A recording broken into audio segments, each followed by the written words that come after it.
Okay, section 10 of Rahula, the Bodhisattva ideal in Buddhism. Let's read it. A Prakya Buddha Yankee, one who takes the vehicle of the individual Buddha, is a person who lives according to the law of the individual Buddha, by nature having medium faculties, bent on his liberation through the cultivation of detachment. He has the intention of attaining enlightenment exclusively through his own mental development, depending on the Stravaka Pitaka, and practicing major and minor qualities, born at a time when there is no Buddha in the world, and gradually puts an end to suffering. So let's look at this text. How would Rahula value the path? How does Rahula value the path of an individual Buddha? And how does the writer of this text, the Sangha, value the path of an individual Buddha? The Basham here would note historically that this probably has its precedent in the Shramana movement, this group that influenced the Buddha, breakaway religious groups around at the time of the Buddha, other than Brahmins. And long before Buddhism itself became a variant, and especially Mahayana Buddhism from the Stravaka, the Buddha in the Pali Canon practiced as an individual Buddha, but then he told others, so he didn't remain a Prakya Buddha, he went on to become something else. Well, the Theravada view is one doesn't need to do what the Buddha did, because we can listen to the Buddha and his disciples as Stravakas.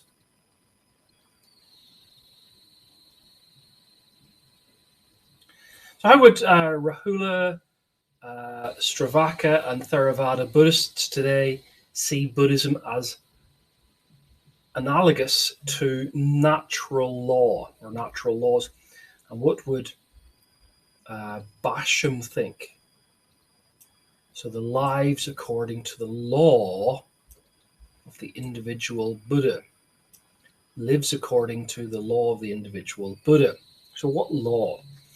So Stravaka, it seems back then, and Theravada Buddhists today see Buddhism as really something to be discovered, which is analogous to discovering gravity and other natural laws. The Buddha said, "Be ye lamps to yourselves," i.e., you can discover this stuff for yourself. And for Theravada especially, the meaning he is thought to be teaching here is that anyone, through a gradual path, could discover this. Theravada claimed the historical Buddha did not invent Buddhist teaching, but he discovered it.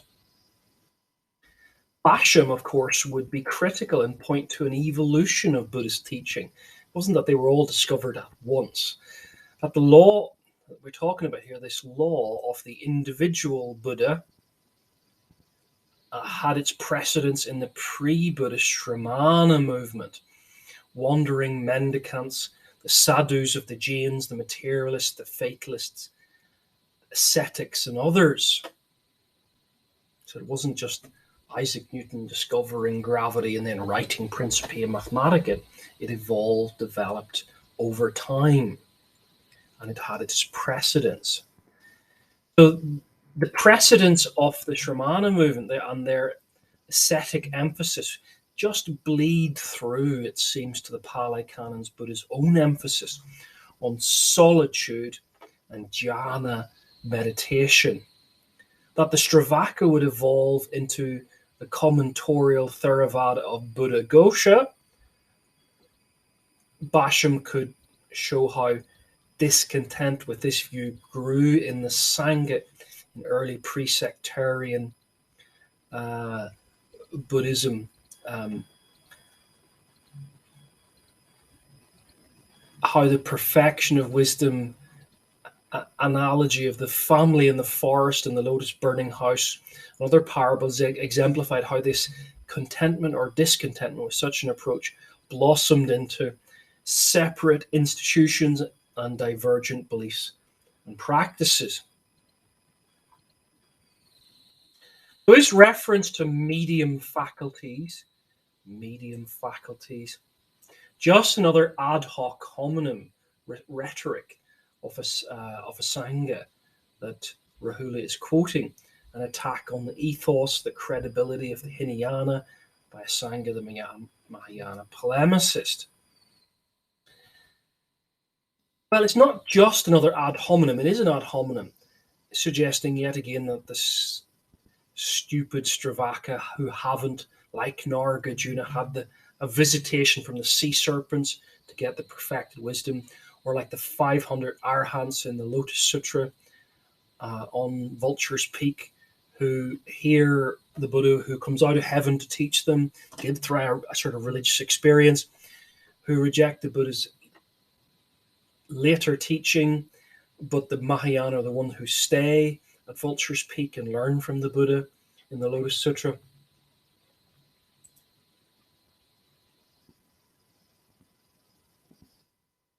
Rahula, in quoting a Sangha, is probably rolling his eyes like a teenager, but he's using this reference to explain and build up to an understanding, a reading of the Mahayana idea of Ekhyana, one path.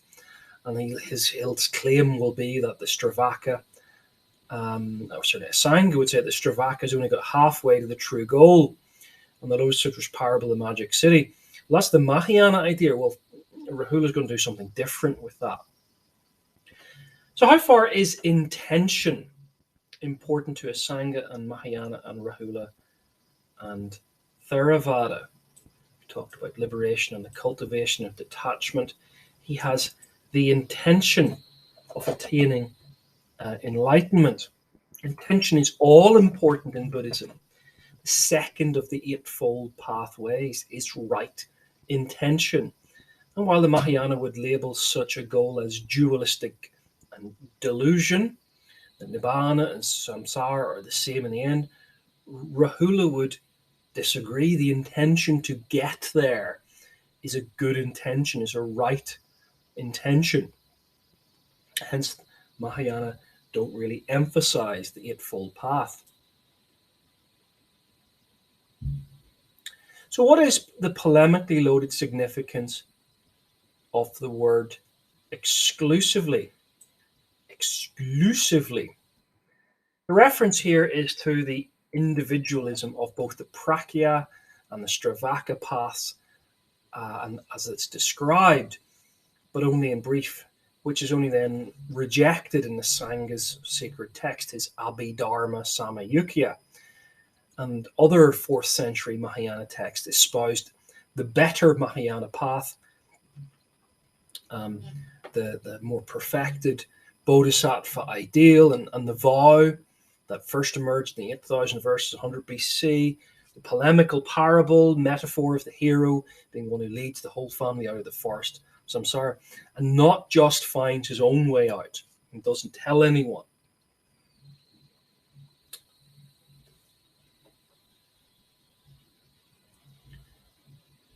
So there's much more we could do here.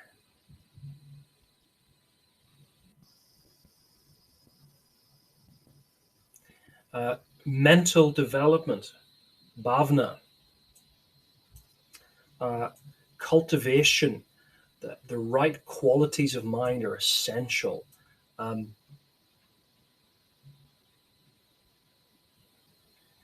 Stravaka Pitaka, we've talked about that already.